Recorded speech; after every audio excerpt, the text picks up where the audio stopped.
नमस्कार दोस्तों, दधिमती संस्कृत एजुकेशन में आपका स्वागत है। दोस्तों, हम कारक प्रकरण पे चर्चा कर रहे थे और कारक प्रकरण पे हमने प्रथमा से पंचमी विभक्ति तक चर्चा कर ली है।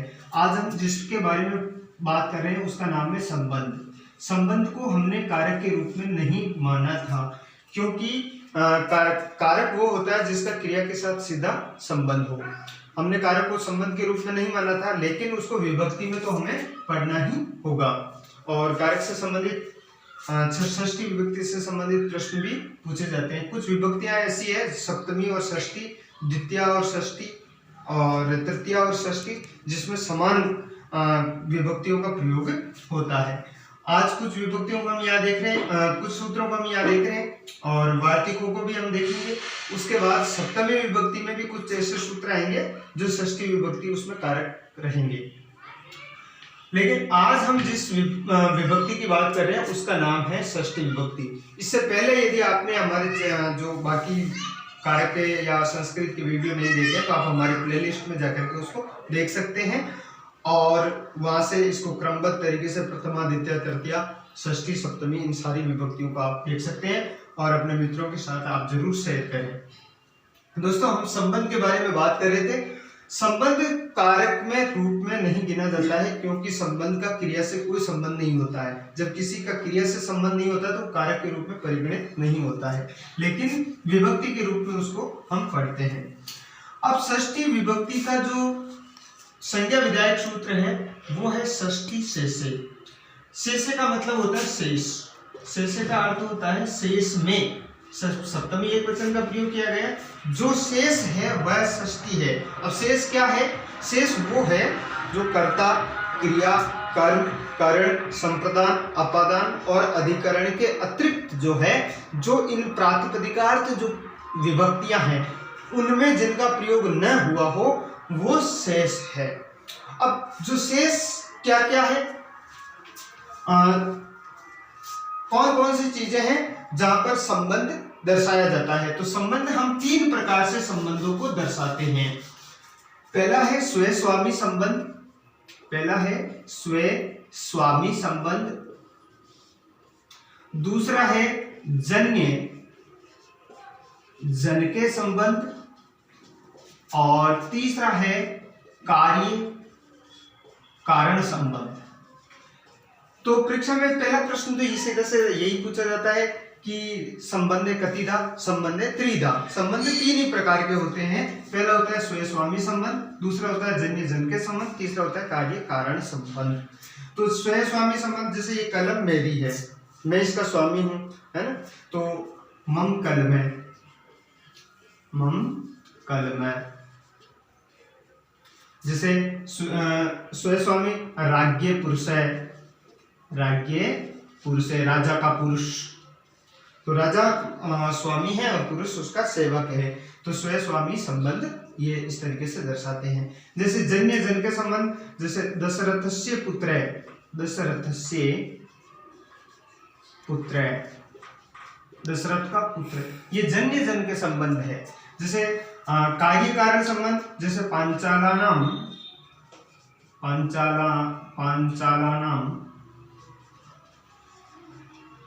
भूमि, इस तरीके से कार्य कारण, जन्य जनक और स्वयं स्वामी संबंध होता है। जैसे अयम मम कलमे अस्ति, स राज्ञ पुरुष अस्ति, रामे दशरथस्य पुत्र अस्ति। इस तरीके से हम उनको वाक्यों में जोड़ सकते हैं। यहाँ पर जो ये यहाँ पर है ना, इस जगह षष्ठी विभक्ति का षष्ठी शेषे से प्रयोग हुआ है, क्योंकि इनमें किसी न किसी प्रकार का संबंध दर्शाया गया है। तो हमें ये ध्यान रखना है कि जहां पर संबंध दर्शाया जाए वहां पर षष्ठी शेषे से उसमें षष्ठी विभक्ति का प्रयोग होता है। अब हम दूसरे सूत्र की ओर देखें। जो दूसरा सूत्र है, दूसरा सूत्र में कहा गया है षष्ठी हेतु प्रयोग है। यह सूत्र कई बार परीक्षाओं में पूछा भी जाता है, यानी कि षष्ठी विभक्ति का प्रयोग वहां पर होता है जहां हेतु शब्द भी संबंध, हेतु शब्द भी जो है हेतु शब्द का प्रयोग षष्ठी विभक्ति के साथ साथ होता है। कैसे? जैसे हेतु यानी कारण, हेतु का अर्थ क्या होता है? कारण। जहां पर कारण को दर्शाया जाए, उस शब्द हेतु में भी षष्ठी विभक्ति का प्रयोग होगा। कारण में तो षष्ठी विभक्ति का प्रयोग होगा ही होगा, और उस हेतु शब्द में भी षष्ठी विभक्ति का प्रयोग होगा। जैसे वह अध्ययन के लिए, वह अध्ययन के लिए रहता है, वह अध्ययन के लिए रहता है, तो से अध्ययनस्य, अध्ययन कारण है तो इस कारण में षष्ठी विभक्ति का प्रयोग होगा। से अध्ययनस्य है कारण, हेतु, जो कारण है उस कारण में भी षष्ठी विभक्ति का प्रयोग होगा, तो उसका नाम क्या है? हेतु। तो हेतु शब्द में षष्ठी विभक्ति का प्रयोग होगा तो हेतु। से अध्ययनस्य हेतु वसति, वह अध्ययन के लिए रहता है, वह नौकरी के लिए रहता है। से सेवाया हेतु वसति, वह नौकरी के लिए रहता है। से सेवाया, यहाँ पर सेवाया और हेतु, से सेवाया हेतु वसति, वे नौकरी के लिए यहाँ रहता है। अर्थात ऐसे जो कारण है उसमें भी षष्ठी विभक्ति का प्रयोग होगा, और जो संबंध जिसको दर्शा रहा है, जो हेतु शब्द है, उसमें भी षष्ठी विभक्ति का प्रयोग होगा। तो ये है षष्ठी हेतु प्रयोग है। तो हमें ये ध्यान रखना है कि हेतु शब्द में भी षष्ठी विभक्ति का प्रयोग होता है। अगला जो सूत्र है, उस सूत्र की यदि हम बात करें तो वो सूत्र कहता है कि कर्तरि कर्मणो कृति, अर्थात जो कर्ता है और जो इस कर्ता का जो वास्तविक जनक है उसमें भी षष्ठी विभक्ति का प्रयोग होगा, उसमें भी षष्ठी विभक्ति का प्रयोग होगा। उस जैसे जो वास्तविक जो कर्ता है उसमें भी षष्ठी विभक्ति का प्रयोग होगा। जैसे जगत के कर्ता कृष्ण है, जगत के कर्ता कृष्ण है, तो जगतः कर्ता कृष्ण अस्ति, अयं तस्य कृति अस्ति, ये उसकी कृति है, ये उसने बनाया है। तो यहाँ पर जो मुख्य जो कर्ता है उसमें भी षष्ठी विभक्ति का प्रयोग होगा। तो जो कर्ता है उस कर्ता में षष्ठी विभक्ति का जो कर्ता है और जिस कारण के लिए वो काम कर रहा है उस कारण में षष्ठी विभक्ति का प्रयोग होगा कर्तरि कर्मणो कृति से। अगला जो सूत्र बताया गया है इसमें वो है तस्य कतस्य च वर्तमाने, यानी कि तो हमने प्रति प्रकरण में हमने ये देखा है कत और कतवतु, इसकी निष्ठा संज्ञा होती है और कत कतवतु निष्ठा, ऐसा हम करते हैं। इसकी निष्ठा संज्ञा होती है और ये भूतकाल अर्थ में प्रयोग होते हैं, ये भूतकाल अर्थ में प्रयोग किए जाते हैं। लेकिन परीक्षा में प्रश्न ऐसा पूछा जाता है कि कब कत और कतवतु का प्रयोग वर्तमान अर्थ में होता है, तो वो षष्ठी के अर्थ में वर्तमान में प्रयोग होता है। कैसे होता है कि ये क्या कह रहे हैं सूत्र, तस्य च वर्तमाने, चैन और कत का वर्तमान में भी प्रयोग होता है जब षष्ठी विभक्ति का प्रयोग होता है। जब कर्ता में षष्ठी विभक्ति का प्रयोग होगा तब भूतकाल अर्थ में प्रयोग न होकर के वो वर्तमान अर्थ में प्रयोग किया जाएगा। कैसे? जैसे यहाँ पर कुछ एक वाक्य दिया गया है, या ये मत है, बुद्ध है, पूजित है, यहाँ पर हम कहते हैं विद्वान, यहाँ पर एक शब्द लिखते हैं विद्वान।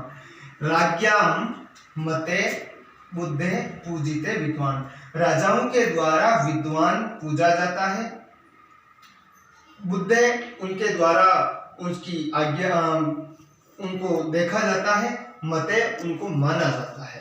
तो उनकी बुद्धि को माना जाता है और पूजा जाता है।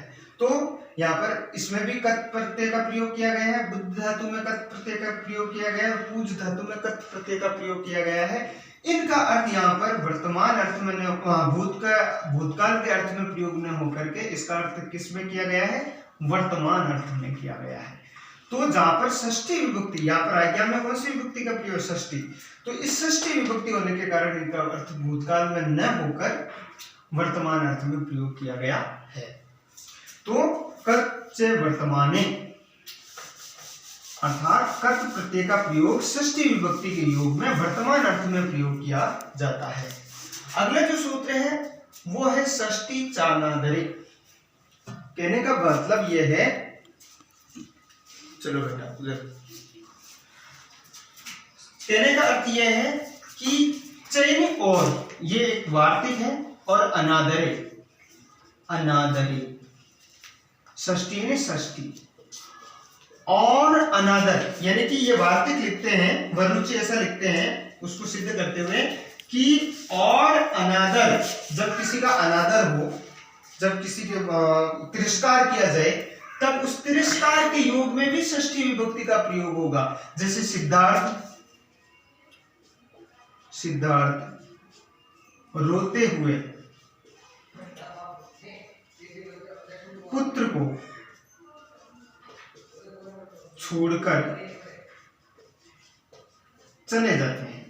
सिद्धार्थ रोते हुए पुत्र को छोड़ करके चले जाते हैं, वो अपनी पत्नी और पुत्र को जो है रोते हुए छोड़ करके चले जाते हैं। तो ये उनका तिरस्कार हुआ। जहां पर तिरस्कार की भावना हो, वहां जैसे रोते हुए पुत्र को पिता छोड़ करके चला जाता है, जब तिरस्कार की भावना हो, अनादर की भावना हो, तो वहां पर भी षष्ठी विभक्ति का प्रयोग किया जाता है। जैसे सिद्धार्थे, ये कई बार परीक्षा में भी ये वाक्य पूछा जाता है, सिद्धार्थे रुदते। यहाँ पर अच्छा, इसमें एक चीज आप ये ध्यान रखें, इसमें षष्ठी के साथ साथ सप्तमी विभक्ति का भी प्रयोग होता है। षष्ठी के साथ साथ सप्तमी, इन दोनों विभक्तियों का प्रयोग होता है, सप्तमी का भी होता है और षष्ठी का भी होता है। तो षष्ठी रुदते और सप्तमी रुदती। तो यहाँ पर षष्ठी, यहाँ पर सप्तमी। सिद्धार्थे रुदते रुदती पुत्रम प्राव्राजीत, प्राव्राजीत। पिता रुदते रुदती पुत्रम प्राव्राजीत, तो पिता जो है रोते हुए पुत्र को छोड़ करके चले जाते। जहां पर अनादर या तिरस्कार की भावना हो, वहां पर सप्तमी विभक्ति का प्रयोग और षष्ठी विभक्ति का प्रयोग होता है। तो दोस्तों ये षष्ठी विभक्ति के कुछ चंद सूत्र थे 5। इसके बाद में जो और षष्ठी के सूत्र हैं उनको हम सप्तमी विभक्ति में बारी बारी से पढ़ेंगे। तब तक के लिए अब मिलते हैं अगले वीडियो में। तब तक के लिए जय हिंद, जय भारत। आप इस वीडियो को हमारे चैनल को सब्सक्राइब करें और सबसे पहले वीडियो देखने के लिए बेल आइकन जरूर प्रेस करें। धन्यवाद।